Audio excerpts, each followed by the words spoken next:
This lesson will be solving equations by multiplying and dividing. The last lesson before this, 2.1a, was on using addition and subtraction to solve equations. Remember that multiplication and division are inverse operations and can undo each other. If we look at example A, this is a division equation marked by the division bar.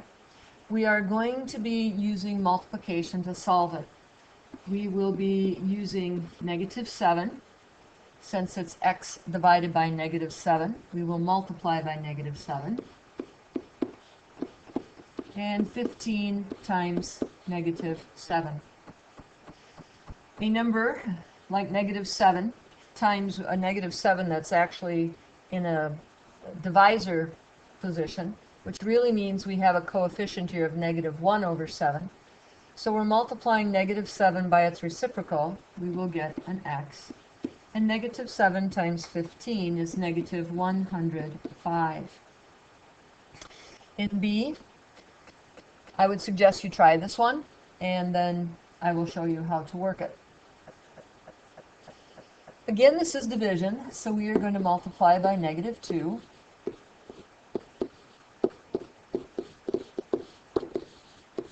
Remember to multiply both sides by that -2, and z will equal 22. And don't forget to check your answer. So back on A, for example, if I would take -105 divided by -7, I will get 15. If I take 22 divided by -2, I will get -11. With C, this is a multiplication equation, and you'll notice that they went ahead and put the variable on the right side of the equal sign. There is a principle that says that I can just take those two sides and interchange them as long as it is equal signs. I can't have a greater than sign or a less than sign. It can only be done with an equal sign. So I'm going to rewrite it as 8c equals 816. Since this is multiply, I will divide by that coefficient. Again, dividing by 8 is the same thing as multiplying by 1/8. So what I'm really doing is multiplying by the reciprocal of the coefficient. And C is going to be 102. Again, now check your answer. If I take 102 times 8, I will get 816. You try D, and I'll show you how to do it. In this particular instance, I'm not necessarily going to rewrite. I'm just going to use division bars, divide both sides by -6, and y is going to equal 5. Example E is included because you need to see what's going to happen if the coefficient of the variable is a -1. What you have to understand is that if I have an equation like this, g equals 2, what that really means is that I'm taking 1 times g to equal 2. Now if I have the opposite of g equal to 4, or some people say -g, although usually it's a good idea to say the opposite of g equals 4, what I'm really taking here is a -1 times g to equal 4. Notice that my coefficient here, therefore, is a -1. Now, some teachers will tell you, well, if the opposite of n is 6, then n has to be the opposite of 6. But it's also mathematically true that if I take it and divide both sides by -1, n is going to equal -6, and I will get a correct answer, because the opposite of n, or the opposite of -6, is a +6. There are story problems, and we're going back to some of the clue words that we worked with for expressions in Chapter 1, plus some clue words that we have worked with in the past. 1/4. They have a tendency, books kind of like to do this. They'll give you a fraction type coefficient here with 1/4, and then you'll often see it followed by the word of, and you can usually guess that that's going to mean that you need to multiply. So you're going to multiply 1/4.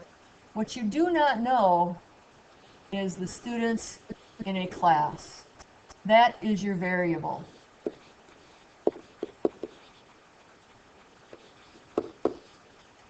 And then we're going to be looking for another word that is often used as a clue word, and that is a word like are. It actually comes from the verb to be. Am, is, was, were, will be. Those are often used as clue words for an equal sign. So sometimes they will also use the word total from time to time. In this particular instance, they're saying to take 1/4 of the students in a class, which I do not know, so that's my variable n, are 24. It could be written as n over 4 equals 24 as well. If I do it with a fraction, I am going to multiply both sides by the reciprocal of the coefficient, which means I'm going to multiply by 4 over 1, making sure that I do that to both sides. A number times its reciprocal is 1, so 1n. And 4 over 1 is really 4, so 24 times 4 is going to be 96. And I need a label, students. Now, if you do it like I have over here on the right, now you are going to still multiply.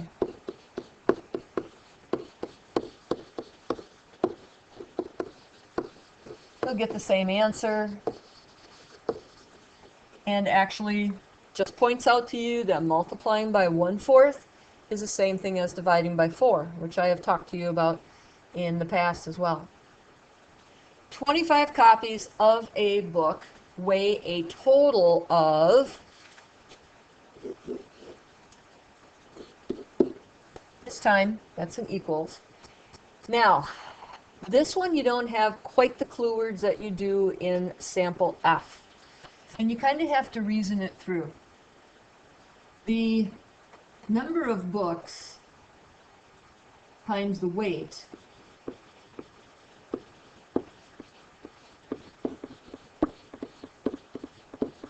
times the weight of one book